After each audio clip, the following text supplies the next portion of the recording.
Hey guys, the Explorer 4 here, Horrorboy 465, aka Nate Murphy. Welcome back to some more reviews, and today, continuing the Saw franchise reviews with Saw 6. And this is a film from 2009. It gets a 6.0 on IMDb. Thought I got a 5.9, but it gets 6.0 on IMDb. Written by Kevin Gerter. And Saw 6, before I get into the review, I just wanted to show you guys something that I really didn't even know about. The other day, my brother was sort of walking through the neighborhood, and you know, people set stuff off to the curb that they don't really want anymore. You can sort of just pick up if you want. He found like a box of VHS tapes, and since I was reviewing the Saw franchise, I figured it'd be cool to give me this. And it's pretty cool because I didn't really know they'd have this, and that is the original Saw on VHS. Now, you guys know me. I'm a sucker for VHS. I love retro classic VHS tapes. I actually still have my VHS player right over there. It's either over there or it's in my closet. I can't remember. But I still have my VHS player buried somewhere. I have a couple of VHS tapes still. And, you know, it was really cool that he picked this up for me because I did not know they had Saw on VHS. So it's a little roughed up. I mean, around this part of it's kind of ripped and stuff like that. But, you know, I guess with the Saw franchise, it's kind of gritty, so it kind of adds to that, you know. Take it out of the slipcover or the VHS case. Right there, Saw. So one day I definitely want to check it out on VHS because I did not know that Saw was on VHS. That's just crazy. I always thought that Saw was one of the first horror films to just like be on DVD, but apparently not. Apparently it was on VHS. I did not know that.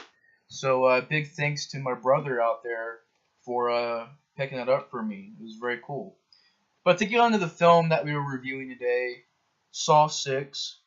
I remember when this movie came out. I don't remember any Saw movie like trailers before Saw 6. Like I think I may have seen one teaser for Saw 5, but I really can't remember it that well. I can't really remember even where I was when I seen that teaser.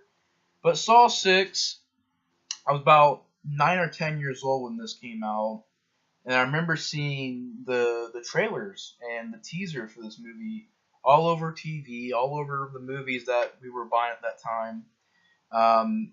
And, you know, it was always an advertisement somewhere for Saw 6. So this is really the one that I really, you know, was into the advertisements. You know, I seen a lot of the advertisements for Saw 6. It was everywhere. It was hyped up. And I don't think at this point I was allowed to watch Saw. I think this was even before I watched Evil Dead. And that was really the first movie that was like, whoa. Saw 1 and 2, I think it was just because they were on TV, I was allowed to watch those, but I don't think I was allowed to watch a lot of the Saw movies when I was around that age, because, you know, 9 or 10 years old. And the ones that were on TV, you know, they weren't as gory as the, you know, the ones on DVD and stuff like that. And I had gotten this movie a couple of years after it came out when I was starting to get to the age where I could start watching these kind of movies. And by that time, I'd already discovered Chainsaw Massacre 2 and Evil Dead, and, you know, Dawn of the Dead, the remake. And I was discovering a lot of these really gory horror films. And, you know, I'd already seen the first couple of Saw movies, and then I watched Saw 5, and I seen Saw 6. So really the only one that I didn't see at that time was Saw 4. I seen the first 3, and then I seen 5 and 6. I couldn't find 4 anywhere. But Saw 6, you know, at this point in the series, you're still having it to where it's just mainly gore and traps, but I feel like this is the one that's the funnest out of all those movies. You know, when you put up Saw 4, 5, and 7, and you put up Saw 6 and kind of just place it in there, it's kind of like this is the best one out of all of those. It really is, because this movie, even though there's not much to the story, even though there's not much to the acting, there's not much to the characters, really, it still finds ways to actually make it fun. First of all, they decided to kind of, you know, hold back on the flashbacks. You know, there's still a couple in there, but most of the movie isn't really a lot of flashbacks. Um, and if you do see flashbacks, unlike Saw 5, they're actually interesting. Because I thought that Saw 5 and Saw 4, those flashbacks were kind of weak. Here, you didn't really see too many, but when you did, they were at least decent.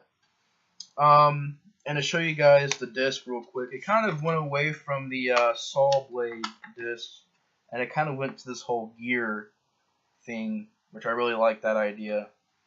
And I know that Texas Chainsaw Massacre, the beginning, had a DVD where it was a chainsaw chain around it, and it kind of did and maybe a little wink to Saw, a little nudge to Saw, Also, big fan of that cover. It's really cool looking. That's also what I gotta say about these movies, that they really do have great artwork. Like Saw 1, like pretty much all of them. Even this one, I don't mind that. I'll give the movie points where it deserves points at, but I don't mind that. I don't really like the disc because pretty much Saw 6 design, only let's be lazy, let's just paint it red. So we'll get to that movie a little bit later on. I think maybe tomorrow I'll review this film, and then I'll be able to wrap up the Saw franchise. But the franchise has always had really great posters and artwork, and that's one of the stronger points as well. But there's very few times in a series where you get to a part 6 and it's still good, it's still fun, it's still entertaining. And I know people are like, oh, what about, Friday the 13th part 6 or a couple other part 6s out there. First of all, this series, there's not a lot of franchises that can sort of get to a part 6 after 2 previous movies that were either meh or bad. By a lot of points in franchise, when you get to part 6, it's going downhill, especially when it's already going downhill. A lot of times, sequels end up getting a little bit more worse once the downhill slide comes. Very strong example of that is Leprechaun, because you got the 4, and then you got 5 and 6, and those movies all sucked, except for the first 3. But with this movie, I feel like it's like you have Saw 4, it's disappointing, it's not really the greatest. I can watch it sometimes as a time waster. It's meh. I can't rant on it, but it's not the greatest movie. Saw 5 was pretty bad. But then Saw 6 kind of comes out of nowhere, and it's a sequel that I think that when you look at it, technically, there's not much to it, but it still finds a way to be entertaining. I think a big part of that is new director. This director, I thought, brought a very interesting look to this film that separates it from previous movies. Like Saw 5 kind of had its own look, and 7 kind of had its own look, and 4, played around with the look a little bit. But this one, I think, really nailed it, where it's gritty, and the lighting looks good, the set design is really great. This is probably one of the best movies with set design. Pacing was pretty good in this movie. It wasn't boring. It wasn't slow. It went by at a pretty fast pace. It, of course, has fantastic makeup effects, fantastic practical effects, and creativity with the traps. But it keeps you engaged. And even though it's a very simple plot, I can forgive the movie for that. I can forgive the movie for not really taking the series a whole step forward. Now, it does answer a lot of questions from Saw 5, like, what was in the box that Jill was holding, or, it leads a little bit more to why there were so many cliffhangers in Saw 5. And in this movie, of course, they have it where Hoffman uses Strom's fingerprints to make Strom be a cover-up for Jigsaw so that the police don't suspect Hoffman. And it does carry on with that stuff. It does continue that stuff.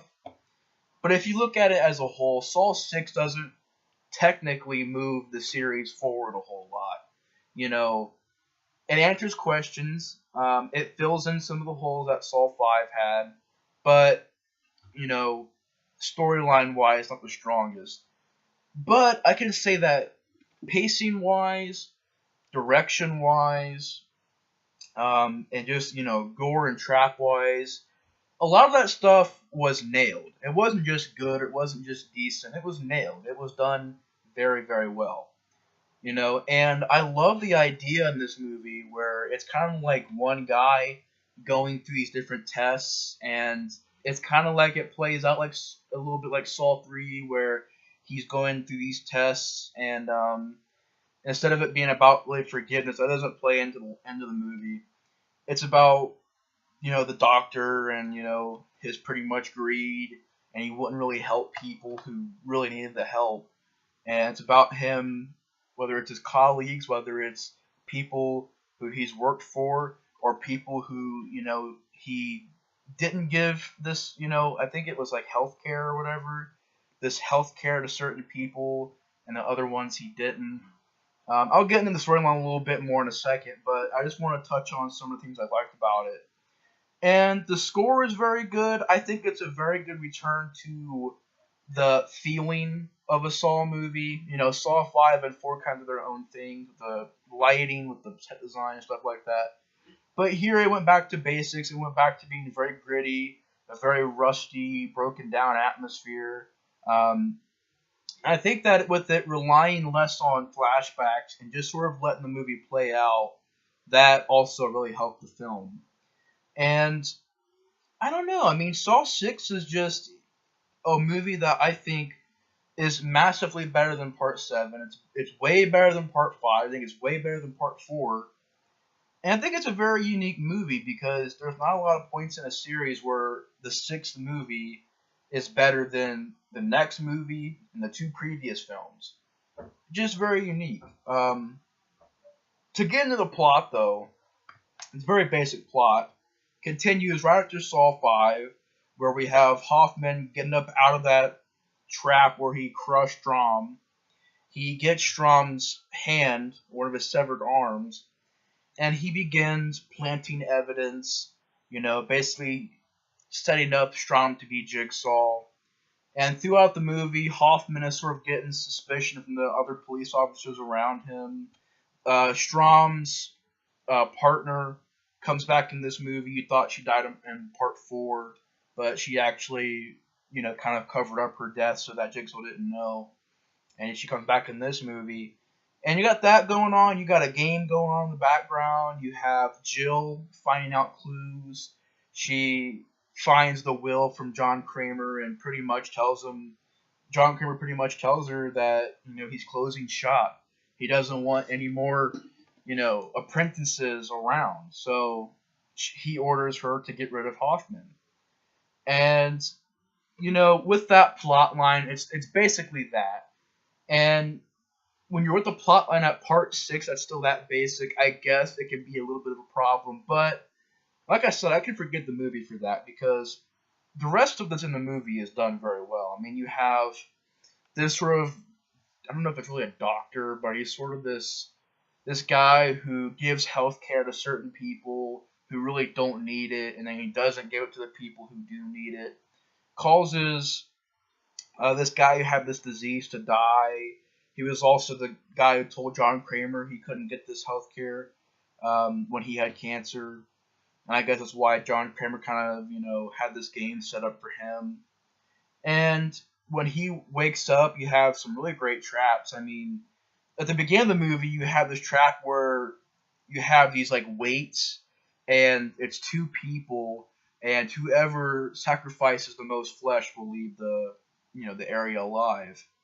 And you have this one guy, he's pretty much cutting his fat off, and he's cutting his insides out.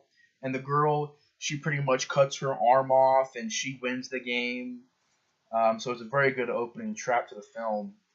And while the rest of the movie plays out, the first trap is sort of this breathing trap where if you breathe, this machine crushes you. And the healthcare guy survives that trap. This janitor guy, I guess, who has I think a lung problem or whatever, he loses and he gets crushed. Very gory trap, very well done. And meanwhile, Hoffman is getting certain things found out about him. The police finally catch on to him, and he just goes berserk. And that's when you realize that Hoffman shouldn't be the next Jigsaw because he's murdering people, he's stabbing people, and John Kramer told him that in Saw 5 that killing is distasteful and that you should give people a chance. Here Hoffman is murdering people. So I like how when you get to these movies, it's kind of like the Saw franchise. I don't know if it's intentionally doing this, but storyline wise, they're sort of falling apart from what Saw was. And in this movie, Hoffman just kills a lot of police officers. And in this movie, he just doesn't care. He'll kill anybody in this movie. So I like how they have a psychotic Hoffman who's out of control, who Jigsaw kind of knew would go out of control, and that's why he had Jill read his will and take out Hoffman. And when the police find out about Hoffman, he freaking gets this knife and like stabs the guy in the neck, stabs the partner girl from part 4, kills her, kills this other lady, pretty much slaughters this whole freaking police area. Or they're in this room to find out what this voice is. And when they hear Hoffman's voice, Hoffman just freaking murders all of them. He burns the place down, sets up some stuff to make like Strom did it, and then pretty much while it's going on, the games are continuing. You have this trap right here, which is a pretty interesting one where you have, was it like 1, 2, 3, 4, 5, 6? You have 6 people who are pretty much on this carousel trap, and they're sort of spinning around, and there's a shotgun that comes down and shoots a person every so amount of seconds. And he can only save 2 people. And that scene I thought was very iconic to Saw 6. It matched Saw 6. It was one of those moments in the series where it was iconic. It was a brutal, brutal trap. And, the shotgun pretty much shoots, like I said, 2 people. So, really 4 are dead and 2 are alive. And pretty much only 2 people are saved from that trap. It's such a brutal, brutal trap. You also have this trap where these people have barbed wire around their necks. One guy, I guess, is a guy who shouldn't have had this healthcare plan. The other girl is a person who should have. And pretty much he chooses to kill the younger guy, and he gets hung by the barbed wire. It's a pretty gory trap. You have this trap where he has to guide this girl through a steam room, and it's pretty brutal, where she's getting burns and stuff like that. And she finds out that the key is inside the guy, so she tries to kill him. The trap goes off and shoots like a freaking spear or a knife or whatever through her head. Pretty brutal. And get to the final part of the movie where it's the 2 family members from the guy that the doctor or the healthcare guy had pretty much killed because he denied him the healthcare or whatever. And it's the dead guy's wife and son. And they have a choice. They can either forgive or they can make the guy pay for what he did. And the mom can't do it at first. And the son, that actor is from a lot of movies. He's been in, I know he was in this movie called Dead Before Dawn, which I had seen. He was also in the Diary of a Wimpy Kid movies. He played Roderick, not the new one, the old ones. I'm trying to see here. Who was it? What's his name? I can't really see him on the cast list, but I know he's from those movies.